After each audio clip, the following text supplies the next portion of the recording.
누가복음 11장 1절부터 4절까지의 말씀을 교독하도록 하겠습니다. 예수께서 한 곳에서 기도하시고 마치심에 제자 중 하나가 여짜오되 주여 요한이 자기 제자들에게 기도를 가르친 것과 같이 우리에게도 가르쳐 주옵소서. 예수께서 이르시되 너희는 기도할 때에 이렇게 하라. 아버지여 이름이 거룩히 여김을 받으시오며 나라가 임하시오며 우리에게 날마다 일용할 양식을 주시옵고 우리가 우리에게 죄 지은 모든 사람을 용서하오니 우리 죄도 사하여 주시옵고 우리를 시험에 들게 하지 마시옵소서 하라. 아멘.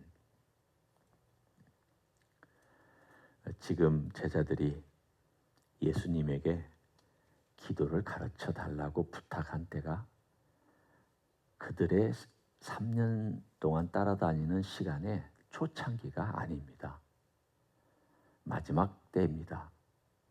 그런데도 기도를 잘 못했다라고 하는 것은 기도가 그만큼 어렵습니다. 기도를 잘한다는 것과 기도를 한다는 것도 다르죠. 여기서 잘한다는 것은 미사려구를 얘기하지 않습니다. 정말 하나님과 대화하느냐. 그냥 일방적으로 하나님께 내가 하고 싶은 말 다 하고 그리고는 쌩하니 하고 돌아가는 사람은 대화하는 게 아닙니다. 대화란 오가는 게 있어야죠. 지금 저는 어쩔 수 없이 이 강단에서 여러분에게 일방적으로 말씀을 전하지만 이건 설교기 때문에 어쩔 수 없는 거고 제가 여러분하고 대화할 때 만일 테이블에 앉아서 제가 다다다다다 혼자 이야기하면 여러분 저에게 뭐라고 얘기하시겠습니까? 목사님 또 설교하시네. 테이블에서도 설교하시네. 그렇게 얘기하시겠죠. 그 입장을 한번 하나님과 나와의 대화로 바꿔놓고 생각해 보십시오. 내가 지금 이 김 목사가 테이블에서 다다다다다 얘기하는 것처럼 그리고 상대방이 이제 무슨 얘기를 하려고 그러는데 쌩하니 부엌으로 가버린다든가 제 사무실로 들어가 버리면 그 상대방은 굉장히 기분이 안 좋을 겁니다. 하나님과의 대화도 마찬가지입니다. 하나님 뭐라고 말씀하시나 들어야죠. 또 내가 하고 싶은 말 또 할 수도 있죠. 그러나 하나님과의 교감이 없는 기도는 이건 엄밀하게 말하면 기도라고 하기가 어렵습니다. 기도란 하나님과의 교감, 감정으로 말하면 교감, 대화로 말하면 교통, 서로 통하면서 말과 생각과 의견과 계획과 모든 것을 서로 나누는 것을 기도라고 말할 수 있습니다. 그래서 어렵습니다. 그냥 내 얘기 일방적으로 하는 것은 뭐 할 수도 있습니다. 혹은 중언부언하는 기도 할 수 있습니다. 여러분 중언부언하는 기도라고 하는 것은 주문을 외우는 것과 같은 기도를 중언부언하는 기도라고 합니다. 예를 들어서 할렐루야 할렐루야 할렐루야 할렐루야 이거 기도 아닙니다. 주여 주여 주여 주여 주여 우리가 어느 시간 동안에는 할 수 있어요. 너무 마음이 답답해서 기도가 안 나올 때는 주여 주여 주여 이럴 수는 있어요. 그러나 이게 습관화가 되는 것도 기도가 아닙니다. 그게 중언부언입니다. 중언부언이란 이교도들이 주문을 외우는 것처럼 마치 나무아미타불 관세음보살 이게 다 주문이거든요. 인도 사람의 말의 주문을 한자어로 옮겨놓고 이것을 우리말로 하는 게 그 나무아미타불 관세음보살 같은 건데 이게 다 주문입니다. 그거 외우면 무슨 신통한 게 생기는 것처럼 그것도 아닙니다. 정신 집중하기 위해서 자기를 수양하기 위해서 하는 것도 기도가 아닙니다. 기도는 심플합니다. 하나님께 대화하는 건데 오늘 주님께서 가르쳐 주신 기도를 한번 보시면 처음 세 개가 하나님에 관련된 거고 다음에 세 개가 우리와 관련되어 있습니다. 그러면 하나님과 관련되어 있는 내용을 얘기할 때 하나님께 집중하라는 뜻입니다. 너에게 집중하지 말고 하나님께 집중해라. 너의 사연을 얘기하는 데에 기도의 시간을 다 모든 중심을 다 드리지 말고 하나님께 너의 마음과 생각과 너의 계획과 그리고 너의 모든 것들을 그쪽으로부터 출발시켜라. 그래서 주님께서 처음 세 가지를 말씀해 주셨습니다. 누가복음에 나오는 주기도문은 아주 간단합니다. 다른 복음서에 나오는 것보다 아주 간단하게 한 것은 핵심만 간추려서 누가가 정리했기 때문입니다. 하늘에 계신 우리 아버지여. 이것보다는 그냥 아버지여. 똑같은 의미지만 그러나 그 가운데 핵심만 간추린 거기 때문에 왜 누가는 다른 복음서에서 나오는 것과 이 주기도문이 다릅니까? 이건 저자가 핵심만 간추렸기 때문에 그렇습니다. 여러분도 제가 오늘 설교한 내용을 나중에 누군가에 가서 얘기할 때 제가 한 그대로 말할 수 있습니까? 그런 복기술이 굉장히 뛰어난 사람은 아마 천재적인 기억력을 가지고 있는 분일 겁니다. 대부분은 그렇게 못합니다. 오늘 목사님이 이런 요점으로 말씀하셨어요 라고 얘기하지 않겠어요? 마찬가지입니다. 저자들은 예수님의 가장 중요한 말씀을 어떤 건 그대로 적은 사람도 있고 어떤 것은 요점만 빼서 적은 그런 기록들이 있습니다. 오늘 누가복음의 내용은 그 요점만을 볼 수 있는 특징이 있습니다. 아버지. 우리가 아버지라고 부를 때 아버지요 라고 부를 때 우리의 마음을 아버지께 집중하라는 뜻입니다. 아버지, 나의 아버지, 하늘에 계신 아버지, 우리의 아버지. 세상에서 아버지만큼 친한 명칭도 없습니다. 여러분 어떻게 생각하면 아버지란 명칭을 부르기가 어려운 분도 있습니다. 어떤 면에서 보면 한국의 아버지들은 그렇게 살갑지 않습니다. 한국의 아버지들은 사랑하는 법을 잘 몰랐습니다. 마음으로는 사랑했지만 툭툭거렸습니다. 또 권위도 내세웠습니다. 그렇지만 그 하나님 아버지는 그렇게 하시지 않습니다. 우리는 이 아버지를 부를 때 내 아버지라는 개념이 나를 붙잡고 있을 수는 있지만 그거 떨쳐버리고 그 아버지는 어떤 아버지냐?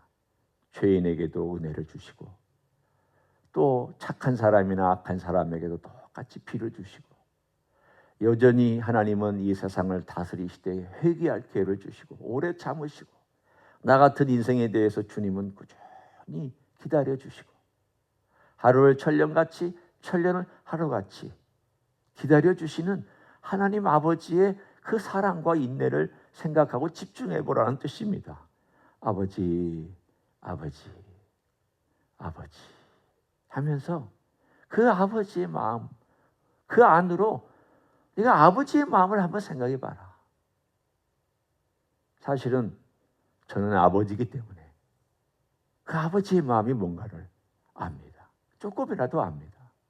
내가 내 자식에게 어떨 때는 좀 속상해가지고 좀 마음이 막 이렇게 하다가도 좀 시간이 지나고 나면 아유 내가 내 자식 내가 어떻게 해주면 될까? 어떻게 하면 좋을까? 뭐 엄마의 마음도 마찬가지지 않겠습니까? 더하죠. 그러나 아버지가 내 기도를 듣고 계시다라고 하는 그것에 모든 내 삶의 중심과 관심과 마음과 생각을 다 집중해서 아버지를 생각해라. 그리고 너의 것을 먼저 아뢰지 말고 아버지의 이름이 거룩히 여김을 받으시옵소서. 아버지의 이름이 거룩히 여김을 받아달라는 것은 아버지의 모든 것은 특별합니다. 구별되어 있습니다. 아버지 행하는 모든 것들은 높으십니다.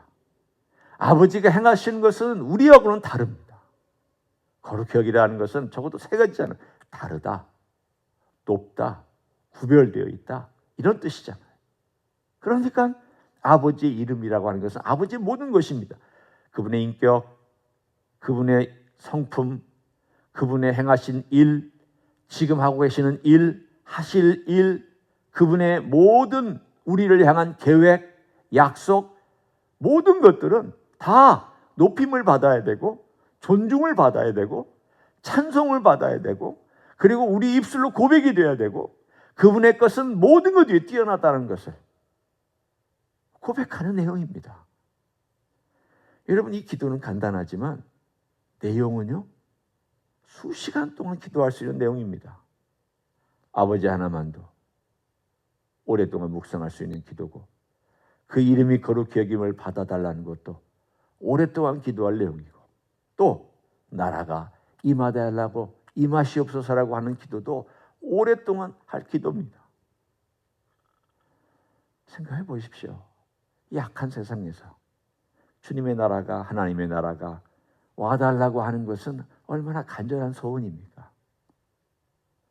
아마 우리가 미국에 사니까 주님의 나라를 별로 안 기다리고 있는 것 같아요.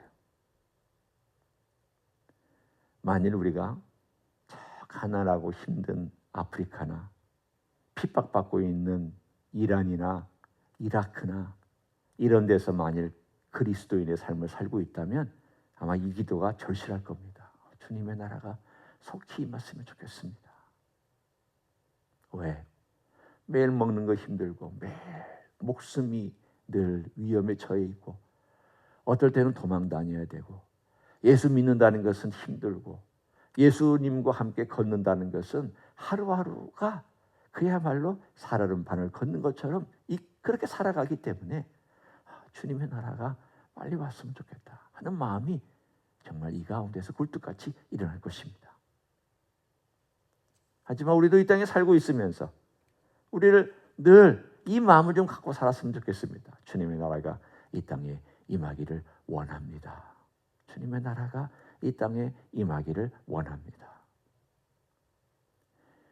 이렇게 주님께서 다가올 미래를 생각하고 사는 사람은 현재도 잘 삽니다. 미래를 생각하지 않는 사람은 현재도 잘 못 삽니다. 미래만 바라보고 살라는 뜻은 아닙니다. 그러나 주님의 나라가 온다. 주님의 나라가 이 땅에 올 것이다. 제가 왜 이것을 미래적으로 말씀드리고 있는가 하면, 지금 예수님께서 이 땅에 오셔서 3년의 공생애 동안 어떤 면으로는 하나님의 나라가 부분적으로는 임했다고 할 수 있는데도 불구하고 주님께서 이 기도를 가르쳐 주시면서 하나님의 나라가 임하게 해달라고 기도해라 라고 미래형으로 기도했다는 것은 의미가 있습니다. 우리 기도가 하나님의 나라, 주님, 아버지, 아버지의 이름, 아버지의 나라, 이것이 처음 세 가지입니다. 오늘 우리의 마음을 여기 좀 집중하면서 기도할 수 있으면 좋겠습니다. 이 세상이 악하잖아요. 하나님의 나라가 좀 임했으면 좋겠다. 기도해야 되겠죠. 우리 하나님의 이름이 요즘, 예수님의 이름이 요즘 얼마나 무시받고 멸시받고 있습니다. 예수님의 이름이 높아지기를 위해서 우리가 기도해야죠. 아마도 예수님의 이름이 지금만큼 높아진 때도 없지만 지금만큼 낮아진 때도 없습니다. 기도해야죠. 아버지 이름 불러야죠. 그리고 나서 나머지 세 가지를 위해서 기도하라고 말씀하셨습니다. 제일 필요한 것, 일용할 양식. 그 다음 것, 우리의 죄 문제. 세 번째, 시험 들고 유혹받고 하는 문제. 날마다 현실이잖아요. 날마다 우리의 삶 가운데서 먹을 것, 미국 땅에서 일용할 양식 달라고 기도하는 사람은 별로 없을 것입니다. 왜냐하면 내가 안 벌어도 정부가 다 주니까, 많이 베풀어 주니까. 이렇게 풍요로운 나라는 없습니다. 전 세계적으로 지난 세월 동안 인류 역사상 이만큼 풍요롭고 이만큼 자유롭고 이만큼 먹을 것이 많은 나라는 세계적으로 전혀 없었습니다. 여전히 그렇습니다. 이런 특별한 나라입니다. 그러면 이런 특별한 나라에 살면서 우리가 이걸 당연하게 여길 것이 아니라 주님께서 그래도 이 나라에 내가 살게 해주신 것을 감사함으로 알고 우리가 행할 것이 있죠. 일용할 양식은 그렇게 한다고 치더라도 4절에 보면 우리가 우리에게 죄 지은 모든 사람을 용서하오니 우리 죄도 사하여 주시었고. 용서해라. 네가 하나님께 아버지께 용서받았지 않았느냐.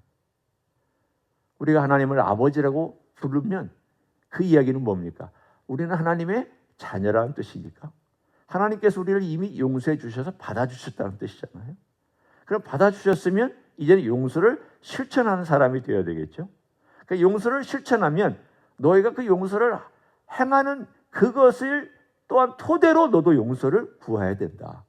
누구의 용서를? 너 자신 용서해라. 좀 이상해요. 근데 왜 이게 사실이냐면 네가 용서를 경험했으면 용서할 줄 알아야 되는데 그런 용서할 줄 아는 사람이 뻔뻔하지 않게 너의 죄를 용서해달라고 하나님께 구할 수 있을 것이다. 그 뜻입니다. 너는 용서하지 않으면서 뻔뻔하게 와서 하나님께 제 죄 용서해 주세요. 그럼 하나님이 이렇게 말씀하실 겁니다. 너는 용서했냐? 너는 용서를 실천했냐? 네가 용서 좀 할 줄 알고 나한테 와서 얘기 좀 해라. 그 얘기를 주님께서 하셨습니다. 이미 하나님의 자녀가 된 사람들이 용서하며 살라고. 그리고 그 용서를 토대로 너는 나에게 찾아와서 용서해 달라고 기도할 줄 알아야 된다. 우리를 돌아보게 하는 기도입니다.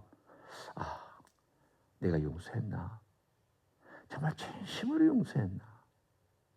내가 진심으로 그 사람을 용서했고 그래서 내가 아버지 앞에 와서 아버지 내 죄를 용서해 주세요라고 말할 수 있는 그러한 용서하는 삶을 내가 살아왔나? 우리는 생각해야죠. 또 기도하는 가운데 하나님의 음성을 들으면 또 그 사람의 얼굴을 떠올리며 주님 제가 그 사람은 참 얼굴 보기 어렵고 용서했다고는 하지만 참 제가 감정적으로는 잘 안 되고 의지적으로는 되지만 감정적으로는 안 됩니다. 이것까지도 주님 하라고 하신다면 어떻게 해야 되겠습니까? 기도해야죠. 또 주님의 음성을 듣는 대로 우리 주님께 간청해야죠. 도와달라고. 그리고 마지막에 우리를 시험에 들게 하지 말아달라고 기도합니다. 오늘도 우리가 이 기도가 얼마나 절실할까요? 시험 들지 말아야죠. 하루에도 얼마나 많이 시험 듭니까? 우리 안에 악이 있기 때문에 시험 들기 쉽고요. 세상에 악이 번지르르하게 퍼져 있기 때문에 시험 들기 쉽습니다. 남만의 문제가 아니라 내 안의 문제 때문에도 우리는 시험 들기 쉽습니다. 온갖 종류의 것들의 시험이 우리 주변에 깔려 있습니다. 그걸 생각하면 처음 3개, 나머지 3개, 이 6가지가 우리 주님께서 가르쳐 주신 주기도문이라고 하는 기도의 내용이고 핵심입니다. 여러분 6가지 가운데 오늘 한 가지만이라도 뭐가 내 마음에 와 닿았는지를 생각하시고 그걸 붙잡고 하루 동안 묵상하시고 기도하시기를 원합니다. 1번이든 2번이든 혹은 5번이든 6번이든 몇 번이든 그 한 가지를 집중적으로 내 마음에 내가 이걸 좀 붙잡고 묵상도 하고 기도해야 되겠다라고 하는 그것이 오늘 하루를 여러분의 삶을 지배하고 인도하는 말씀이 되시기를 예수님의 이름으로 간절히 축원합니다. 기도하겠습니다. 하나님 고맙습니다. 우리 예수님께서 우리에게 주기도문을 가르쳐 주셨습니다. 너희들이 이런 내용으로 기도하라고. 이것이 기도에는 반드시 있어야 될 내용들이라고 말씀해 주셔서 감사를 드립니다. 우리의 사정을 아뢰고 우리의 아픔을 아뢰고 우리의 문제를 아뢰기 전에 하나님 아버지가 어떤 분이며 하나님이 어떤 영광을 받으셔야 되고 주님의 나라가 어떤 것이며 또 주님의 나라를 사모하는 마음으로 기도를 시작하라고 그것에 먼저 집중하라고 말씀해 주신 것 감사를 드립니다. 주님, 우리의 기도가 깊어지기 원합니다. 우리 하나님 아버지와 우리 주님과 성령님과 대화하며 기도할 수 있는 종들이 되기를 원합니다. 기도를 가르쳐 주옵소서. 성령님, 우리 안에서 감동을 주시고 우리의 마음을 움직여 주시옵소서. 우리의 필요도 알리게 하여 주시고 우리의 삶도 주님께 고백할 수 있는 사랑도 고백하고 우리의 계획도 주님께 알려드리며 주님과 함께 보조를 맞추어 나아가는 기도 생활이 되게 축복하여 주시옵소서. 이제는 우리 구주 예수 그리스도의 은혜와 하나님 아버지의 극진하신 사랑과 성령 하나님 교통하심의 역사가 오늘도 기도 가운데 성삼위 하나님을 만나며 그 놀라우신 은혜 가운데 머물기를 소원하는 이 자리에 참여한 모든 종들 위에와 주임지 히스교회 이회와 이민교회들과 한국교회들과 선교사님들 위해 이제로부터 영원히 함께 하실지어다. 아멘.